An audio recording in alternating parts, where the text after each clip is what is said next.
उपासक कब समझे कि हमारी भक्ति चरम लक्ष्य में स्थित हो गई है?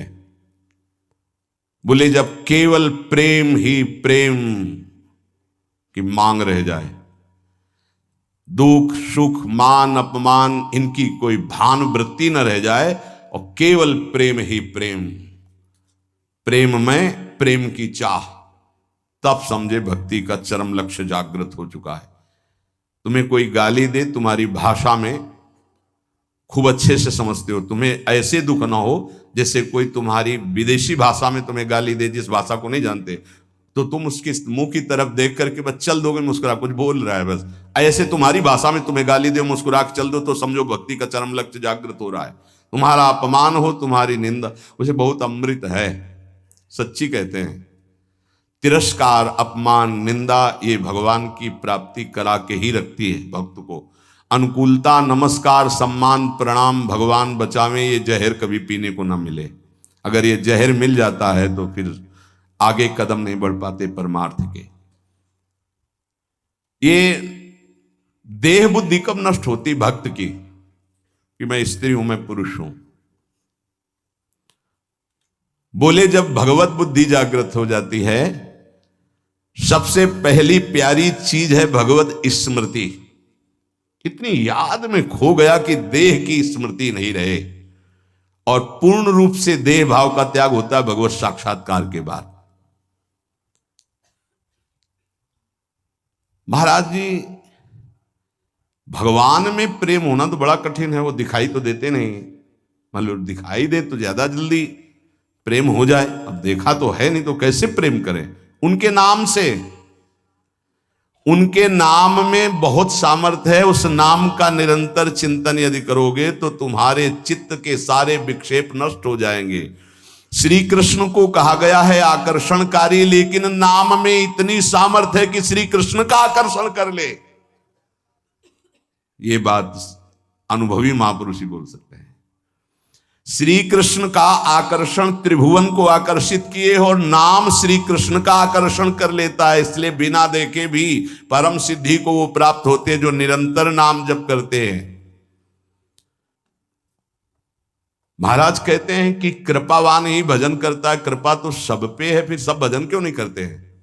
सब पर मोरी बराबर दया।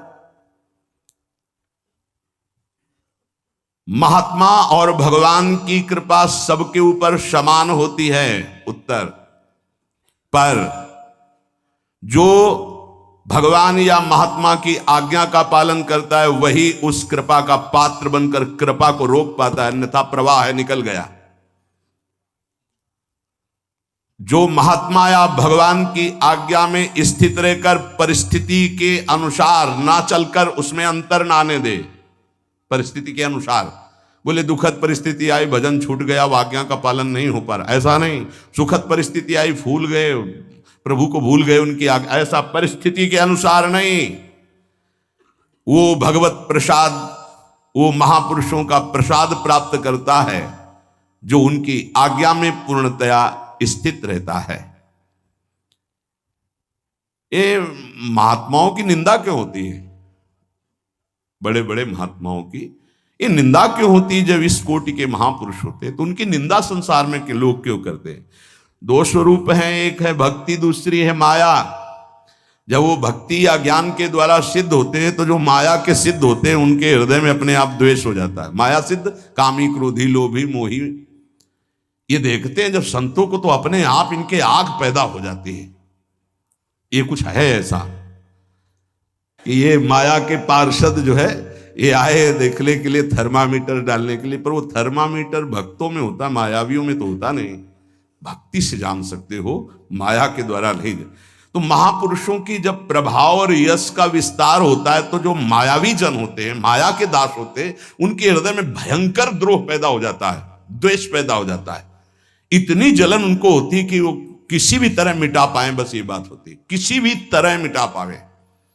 पर सिम की चाप सके को तासु बड़ रखवार, रमापति जासु जिनके भगवान रक्षक हैं, उनको कौन नष्ट कर सकता है।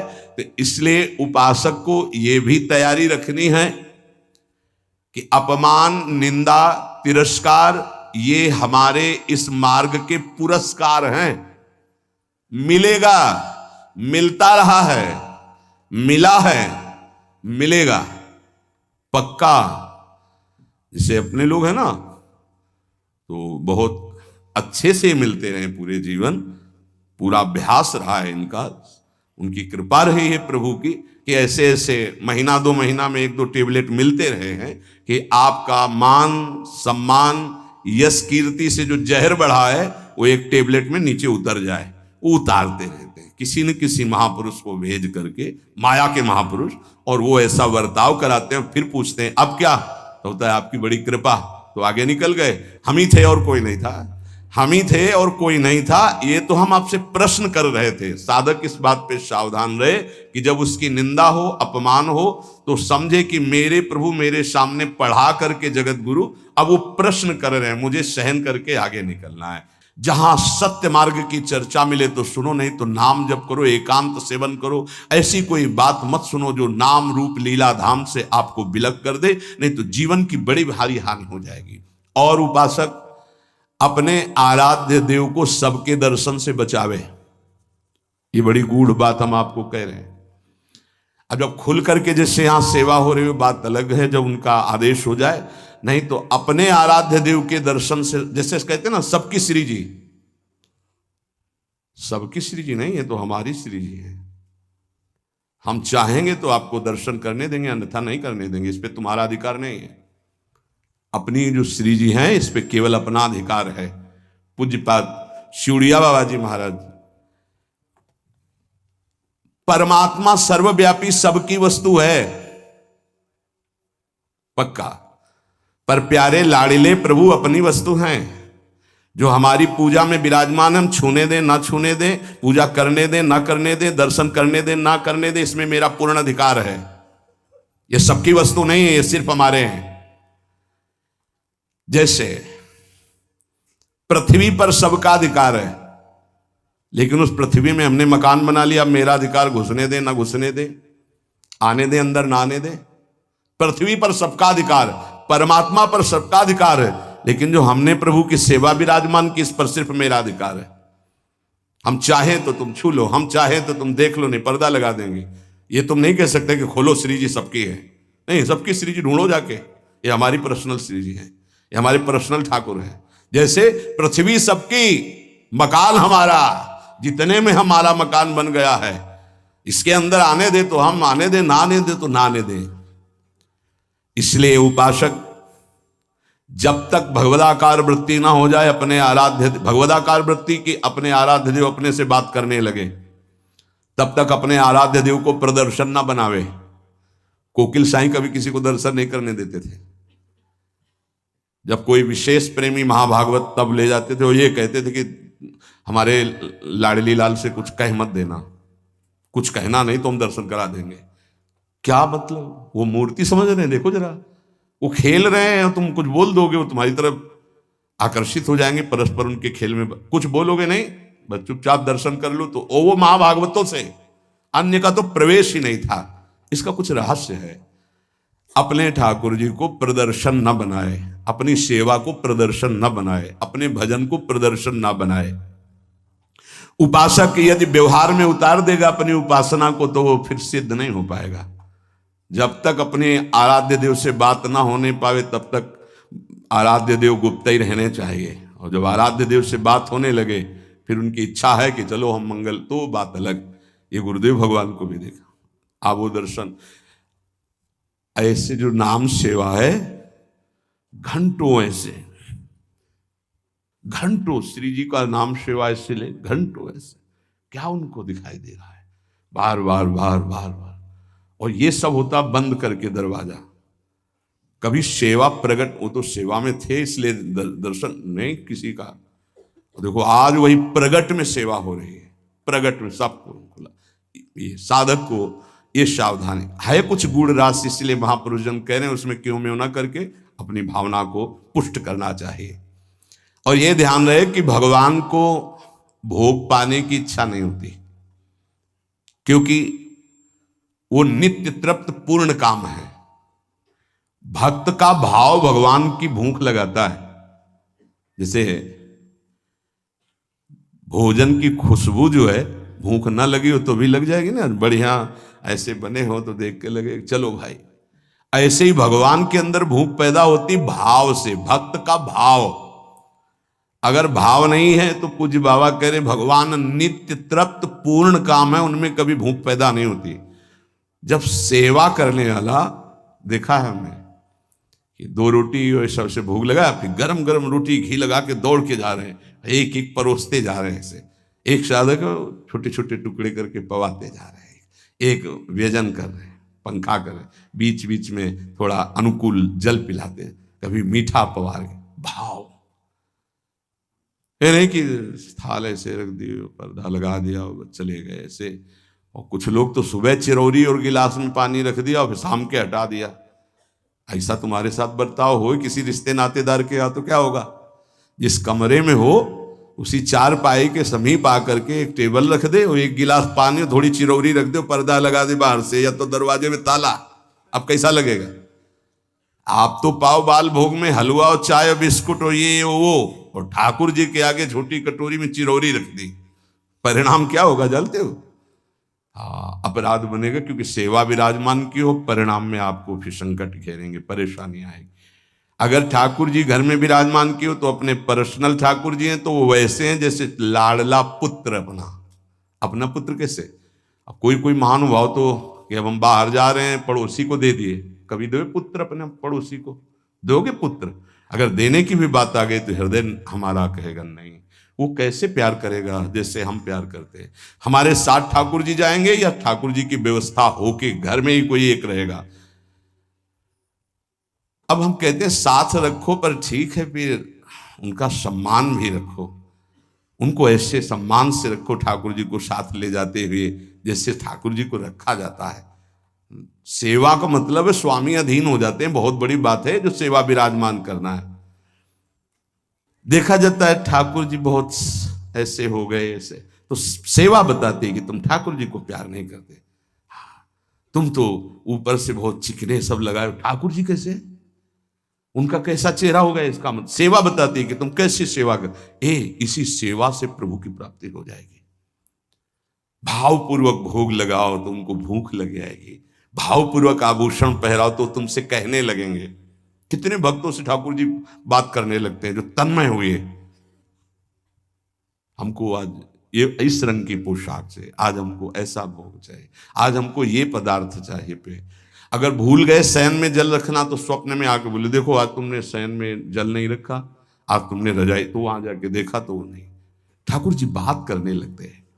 अपने इष्ट के सिवा अन्य किसी इष्ट विग्रह का अपमान न करे उपासक, यही विचार करे कि हमारे इष्ट ही इन विभूतियों के रूप में विराजमान है। जैसे हम रसिक अनन्य उपासना में हैं, अब हम जा रहे हैं, परिक्रमा लगा रहे, तो केशी घाट में हनुमान जी का अर्चा विग्रह विराजमान, अब आरती हो रही, तो अब ये नहीं है कि हम नहीं, खड़े हो गए, हाथ जोड़े, 2-4 आरती, राधा वल्लभ लाल की जय हो मेरे प्रभु, और चल पड़े। कभी किसी श्री विग्रह का अपमान ना करे। कहीं आरती हो रही है, कहीं मान लो आपकी दृष्टि नहीं पड़ी, बात अलग, अगर दृष्टि पड़ गई कि अमुक ठाकुर जी यहां विराजमान है तो ग्रीवा झुक जानी चाहिए, राधा वल्लभ लाल की जय, प्रभु आगे निकल जाए, क्योंकि हमारे ही प्रभु विभिन्न रूपों में विराजमान है। उपासक को थोड़ा ज्ञान भी होना चाहिए इस बात का कि हम और हमारे प्रभु से हमारा क्या संबंध है। एक बार सभा में हनुमान जी से पूछा गया कि तुम प्रभु से क्या संबंध रखते हो, तुम ज्ञानी हो या भक्त हो, क्या कहोगे अपने आप को? 2 प्रश्न। प्रभु से क्या संबंध रखते हो, तुम ज्ञानी हो या भक्त हो? हनुमान जी ने विचार किया कि मैं प्रभु का सेवक हूं, तो सेवक का ज्ञानी कैसे हो सकता है? ज्ञान समुद्र प्रभु का। यदि मैं अपने को अज्ञानी कहता हूं तो मेरे प्रभु पर दोष आता है कि ज्ञान समुद्र प्रभु का सेवक अज्ञानी कैसे हो सकता है। हनुमान जी बोले शरीर दृष्टि से मैं भगवान का भक्त हूं, सेवक हूं, और ये हमारे स्वामी हैं। जीव दृष्टि से मैं अंश हूं, ये हमारे अंशी हैं, और तत्व दृष्टि से जो ये हैं वो यहां है।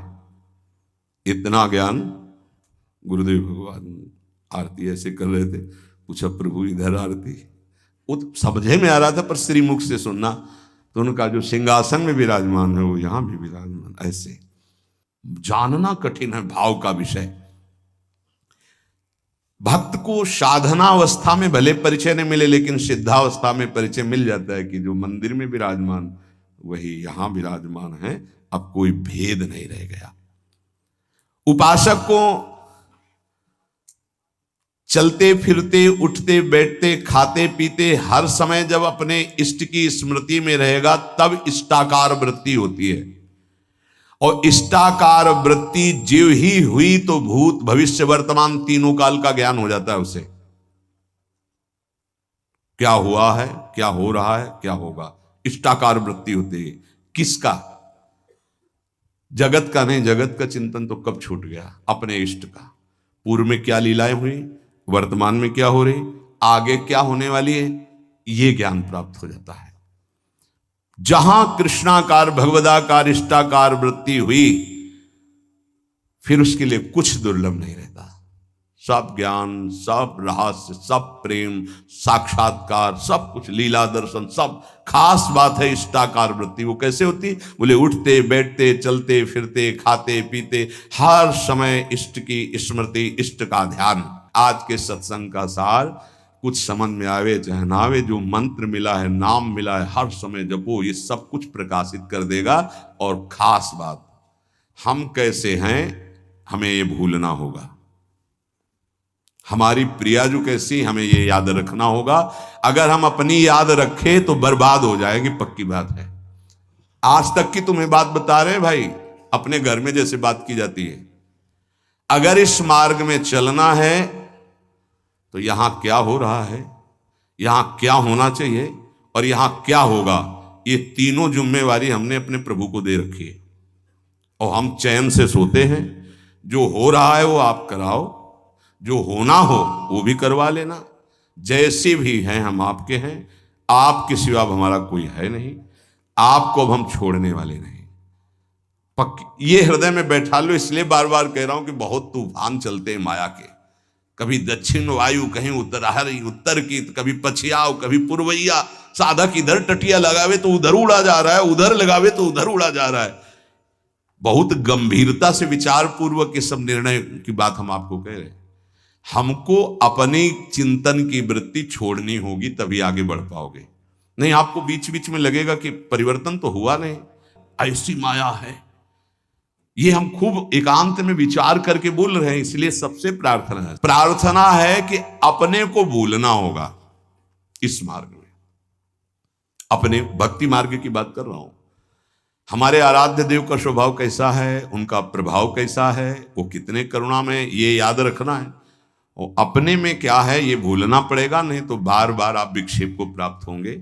यहां माया आपको ऐसे विचार देगी, ऐसे आपको दर्शन कराएगी, जिससे आराध्य देव का सानिध्य छूट जाए, उनका भरोसा छूट जाए। अब हम जैसे हैं, अगर शरणागति के सत्संग को याद करो आप, तो उसमें यह कहा गया था, उपासक जब अपनी चिंता करता है तो शरणागति पे कलंक लगाता है। ठीक है, अब हम क्या कर सकते हैं? हम तो आपकी शरण में हैं। हम जैसे भी हैं, मलिन विचार, अच्छे विचार, आपने हमको वर्ण किया है ना, हम तो आपको वर्ण बाद में किया, पहले आपने हमें वर्ण किया है। वकालत में हम लोग जीत जाएंगे। हमने आपको वर्ण नहीं किया है, हम तो जानते भी नहीं थे आपको। आपने चयन किया पूरे संसार से, अलग अलग बुलाया, कोई हरियाणा से आया, कोई पंजाब से आया, कोई उत्तर प्रदेश से, कोई तो पकड़ के मंगाया ना अपने अपने भाव द्वारा घसीटा। जब उन्होंने चयन कर लिया है तो क्या देख के चयन किया है? हमें कोई विशेषता थोड़ी देखी है, हमें अधमता देख के चयन किया। ये बेचारा साधन करके भगवत प्राप्ति नहीं कर पाएगा। अब हमको साधन से क्या मतलब है? तो किससे मतलब है? जिन्होंने हमको पकड़ा, हमको उनसे मतलब। उनका स्वभाव कैसा, उनका प्रभाव कैसा, हमारी बात मान लेना। हम हंसते हंसते वो बात करें जिससे आप निहाल हो जाओगे। अपने को देखोगे कदम लड़खड़ा जाएंगे, उनकी तरफ देखोगे भाग पड़ोगे। अपने देखने से कभी कल्याण नहीं होगा, उनकी तरफ देखने से ही कल्याण होगा। अपने देखने से बहुत दुखी हो जाते हैं, उनकी तरफ देखते हैं तो बहुत सुखी हो जाते हैं। हमें सुखी होना है, हमें आनंदित होना है, हमें अपनी तरफ नहीं देखना। हम नहीं संभल पाएंगे, नहीं सुधर पाएंगे। कब तक? जब तक उनकी तरफ नहीं देखेंगे। हम अपने को देखकर पावरहीन होते हैं, उनको देख करके हमारे अंदर पावर आती है। जब भरत जी अपनी तरफ सोचते हैं तो कदम लड़खड़ाने लगते हैं, जब सिया राम जी की तरफ सोचते हैं तो उत्साह संपन्न होकर चलते हैं। तो हम अपनी प्रियाजू की तरफ देखें। जैसी परिस्थिति रोज कट रहा है, रोज की रोज आयु क्षीण हो रही है, मृत्यु के नजदीक जा रहे हैं, हमारे पास राधा नाम धन है, हमें दुर्गति की कोई परवाह नहीं है। बोले आपके पास है क्योंकि आप भजन करते रहे। हम एक नाम की बात कर रहे हैं, एक बार तो सुनी लिया ना भी राधा, भले ना बोला हो तो इसका भी हिसाब नहीं, क्योंकि गावत श्रवणम सुनत सुखाकर विश्व दुरित दवनी, बोलने वाला और सुनने वाला बराबर फल का अधिकारी होता है। खूब नाम जप करो, मंत्र जप करो, जैसे भी हैं। इससे बुरी स्थिति में हमको पकड़ा गया है, इससे बुरी स्थिति में हमको चयन किया गया है। आज तो हम घेरे के अंदर नहाए धोए बैठे हैं, कल तो कीचड़ में खेल रहे थे तब हाथ मिलाया। जब हम कीचड़ में खेल रहे थे तब हाथ मिलाया, अब तो नहा धोआ के बैठाल दिया तो अब क्यों छोड़ देंगे? और छोड़ दें ऐसी उनमें ताकत नहीं। उन्होंने आज तक जिसे पकड़ा है इतिहास साक्षी छोड़ा नहीं, तो हमें क्यों छोड़ देंगे? आप समर्थ हो, हम आपको छोड़ सकते हैं, लेकिन आप हमें नहीं छोड़। ये विश्वास है। तो मोई परी होड़, मो सोना बिगाड़न को तो सोना। ए भाई, हम ये इसलिए बहुत दैन्य होके बोल रहे कि माया हाथ छुड़वा के तुम्हें अपनी तरफ, अपने पाले में ना घसीट पावे। देखो तुम बुरे हो, तुम जैसे हो, हमारी श्री जी की हो, पक्का श्री जी मिलेंगी। हम सब उसी पंक्ति में खड़े हैं। सही कह रहे हैं, वो पकड़े हैं इसलिए हम खड़े हैं। नहीं ऐसी हवा चल रही कि ना खड़े रहे, आपकी दृष्टि में भी नहीं आएंगे, ऐसे पड़े हो जाएंगे, ऐसे गिर जाएंगे। वो पकड़े हैं, गुरुदेव पकड़े हैं, श्री जी पकड़े हैं।